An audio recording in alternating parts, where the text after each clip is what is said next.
Chaos theory, the butterfly effect.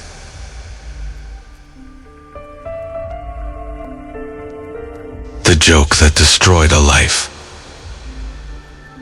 A harmless prank in a London pub, a forwarded message, a confused manager, a terminated employee.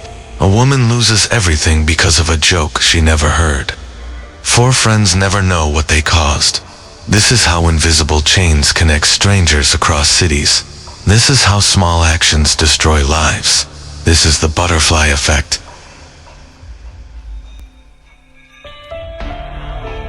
Imagine this. You're sitting in a meeting room, confused, terrified. Your boss is reading something from a screen. Something about you. Something you never said. Something you never did. You keep asking, what are you talking about?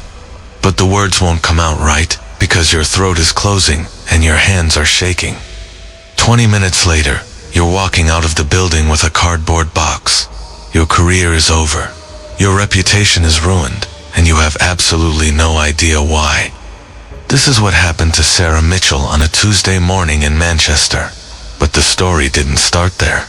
It started 3 weeks earlier, in London, with 4 people who've never even heard her name. The joke. London, England, Friday night, March 15th, 2024. The Red Lion pub near King's Cross Station is packed, loud, alive, with weekend energy. 4 friends, all in their late 20s, are squeezed into a corner booth, pints half empty, laughter spilling over into neighboring tables. There's Jake, a graphic designer, loud and confident. Tom, an accountant, quieter, but keeps up. Marcus, a personal trainer, scrolling through his phone, even while laughing. And Chris, a marketing assistant, slightly drunk, slightly bored, looking for entertainment. They've been friends since university. Every Friday, same pub, same booth, same rhythm. Tonight, Chris is feeling mischievous. He's had 3 pints, and the conversation has gone stale. He picks up Tom's phone from the table. Tom's in the bathroom. The phone isn't locked, because Tom trusts his friends. Chris opens Tom's work email. He scrolls through, boring corporate stuff. Then he sees a thread from someone named David Harmon, Tom's manager. An idea forms. A stupid, harmless idea.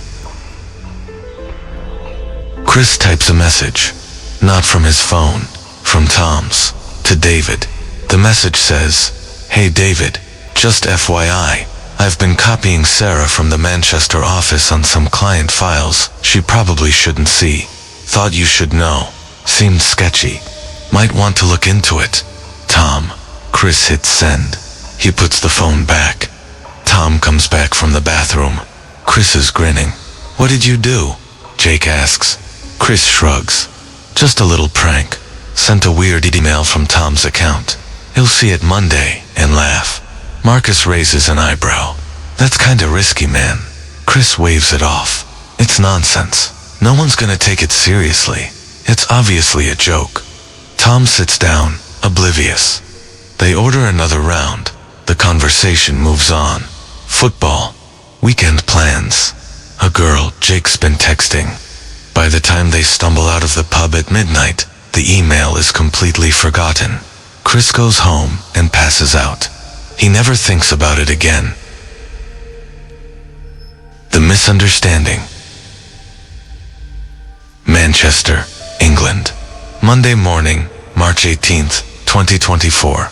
David Harmon, 52, Regional Compliance Manager, arrives at his office and opens his inbox. He's methodical, serious, doesn't tolerate workplace misconduct. He sees Tom's email, reads it twice. He doesn't know Tom well. They've only interacted a few times. Tom works in a different department, reports to someone else. But the email mentions Sarah Mitchell, who does report to David, and it mentions client files. That's a red flag.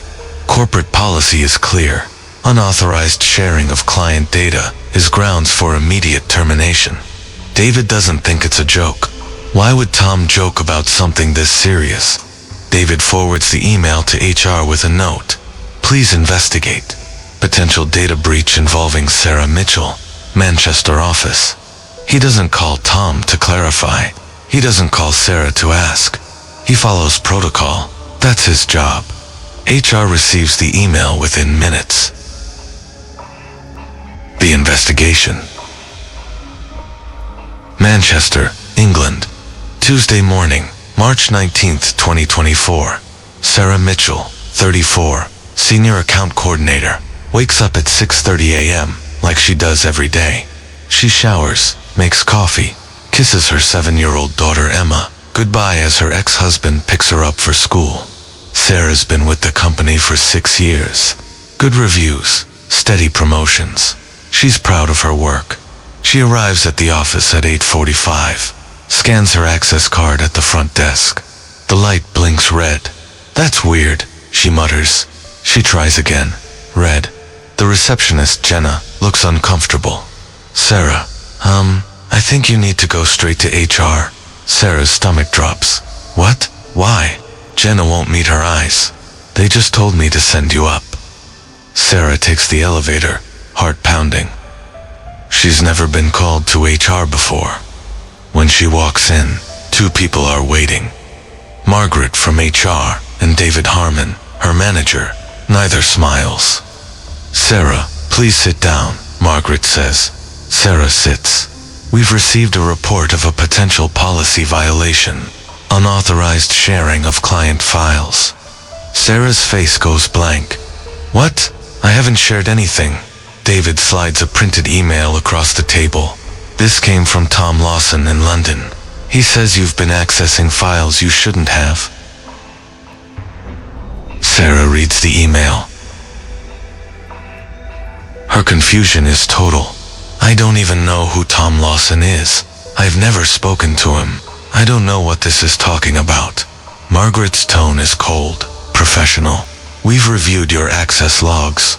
You did open several client files last week that weren't assigned to your cases. Sarah's mind races. Those were for research. I was helping Clara on a project. She asked me to pull background data. It's totally normal. David shakes his head. Clara didn't mention that when we asked her this morning, because Clara wasn't asked properly.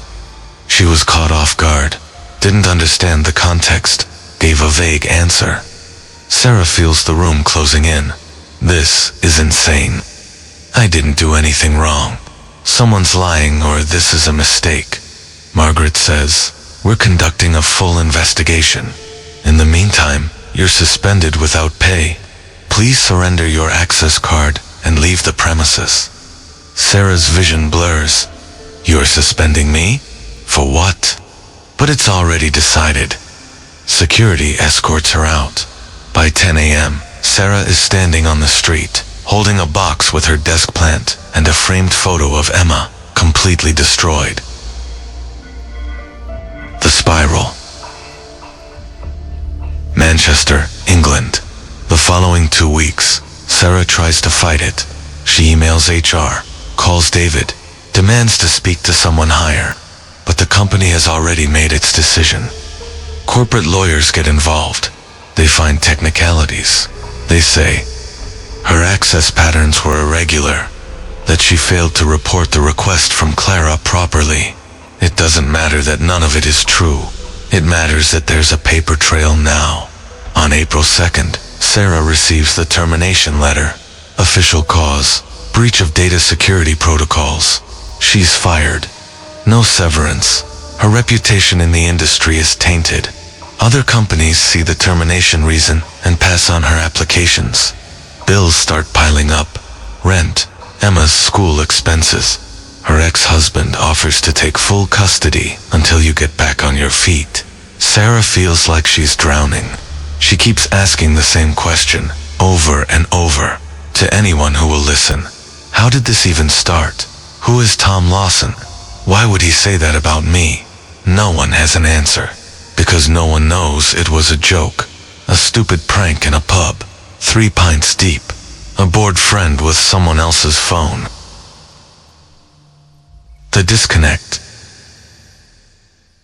London, England, April 10th, 2024. Chris, Jake, Tom and Marcus are back at the Red Lion. Same booth, same Friday night rhythm. Tom mentions something casually. Weird thing happened at work. Got an email a few weeks ago that I definitely didn't send. Something about a woman in Manchester. It said my account got hacked or something. Had to change all my passwords. Chris freezes for half a second, then laughs. Oh yeah, that was me, mate. Remember? I sent that dumb email from your phone as a joke. Tom looks confused. Wait, what? Chris grins. That night you went to the loo. I sent some random email. Thought you'd see it Monday and laugh. Tom's face hardens. That email got flagged by compliance. They investigated someone because of it. Chris's grin fades. Wait, seriously? Tom nods. Yeah, some woman in Manchester. I don't know what happened to her, but HR was all over it. Marcus whistles low. Shit, man. Chris feels a cold twist in his stomach, but he pushes it away. I mean, it was obviously fake. No one would actually take it seriously, right? Tom shrugs. I don't know. They seemed pretty serious. The conversation moves on. Chris tries to forget. He never follows up. He never finds out what happened to Sarah Mitchell. He never connects the dots. And Sarah never finds out that her life was destroyed by a man named Chris, who she's never met, who sent a message he forgot about 5 minutes later, in a pub she's never been to, in a city 200 miles away. The butterfly effect. This is how it works. Not with villains, not with evil plans. Just ordinary people, making ordinary choices in ordinary moments. Chris made a joke. David followed protocol. HR did their job. Tom changed his password. Sarah lost everything. And none of them will ever know the full story. Because the chains that connect us are invisible. We don't see the dominoes we tip. We don't hear the lives we alter. We just live our days, make our choices, and move on. And somewhere, someone pays the price. This is chaos. This is the butterfly effect. This is reality.